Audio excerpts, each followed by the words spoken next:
SMX Facts. Tom here is the statistician, Clinton Fowler. And the obvious question here first, Hayden Deegan, what does he need to do to clinch this 250 Pro Motocross title again? Wage, in many ways, it's just a simple day. He needs to get 15th or better, score 7 points in that first moto, and he's good to go with his second title in a row. Should be an easy day given he's not finished worse than 15th in a very long time. That's out of the way. What we really want to dive into are the crazy scenarios on who gets in, who's going to have to go to the wild card race, seeding, and all that for the SMX playoffs. Let's talk 450s. What sticks out? The first thing that sticks out to me, Weege, we've got a battle between 3rd and 6th with 2 inactive riders, Cooper Webb and Chase Sexton, and more importantly, 2 guys named Hunter Lawrence and Malcolm Stewart who need career days to potentially get that number 3 seed. If Hunter can go 1-2, he has the potential to get the 3rd seed.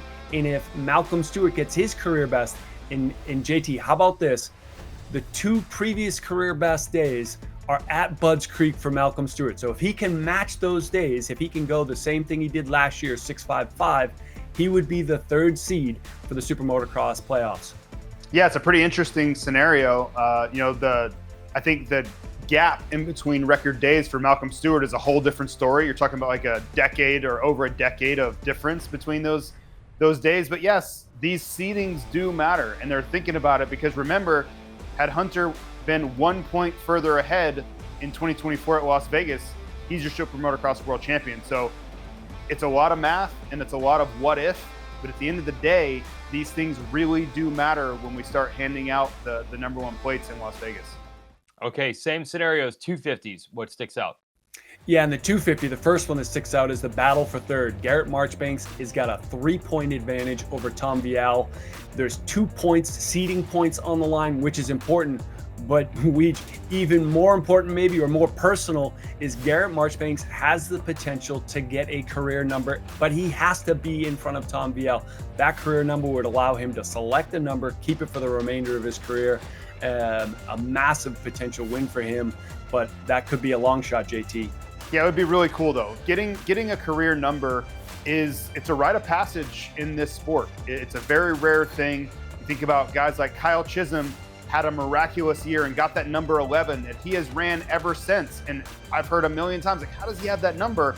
Well, you have one fantastic year, which Garrett Marchbanks is on the cusp of, and for the rest of your career, you get to market this one number around yourself. So it's a big deal for Garrett. I'm sure he's thinking about it, but it's not going to be an easy task going up against the likes of Tom Vial. Wow, yeah, has to outscore Vial essentially this weekend, who has been really good the last couple motos. I'm just going to say Marchbanks got to get better starts. Shocker. Anything else stick out in 250 seating? Yeah, Weege, one other piece. Lux Turner needs to have a career day, and he could jump into the top 20. And JT, you can appreciate you want to avoid those wild card races as much as possible. If Lux can do what he did at round 6 at Redbud and go 13-11 for 14th, that would get him into the top 20. It's a huge deal. And you know, those wild cards are not a lot of fun. I've been in far too many of them. And the reason is there's just too much chance involved.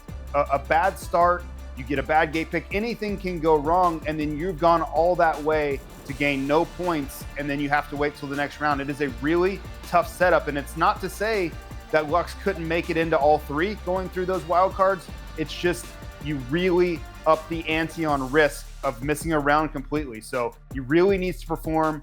Asking for a career day on command is a really difficult thing, but that's what's in front of him. He has to step up and perform. I love this little side part of the playoff format, the races within the race that you'll be watching at the Pro Motocross finale every year. This year at Budds Creek, you know these riders know this, and they know who they have to beat. It's going to be fun to watch. Thanks for the data, Clinton. Okay, that's nearly a wrap for this show and Pro Motocross in the regular season of 2025. Give you an idea of how, when, where to watch the broadcast from Budds Creek. Everything's East Coast time, so it makes it pretty simple. Race day live, qualifying coverage 1 hour at 10 a.m. on Saturday Eastern time, and then the motos start at 1 o'clock. Don't forget, WMX Final Moto of the Year will take place in between the first and second motos for the other classes. So that's 5 motos we'll show you live, and live post-race coverage, which here is really cool because there's extra awards. There will be the Manufacturer's Cup, Mechanic of the Year, Team of the Year, Someone will be crowned 250 motocross champ. Someone will be crowned WMX champ. That's all going to be fun.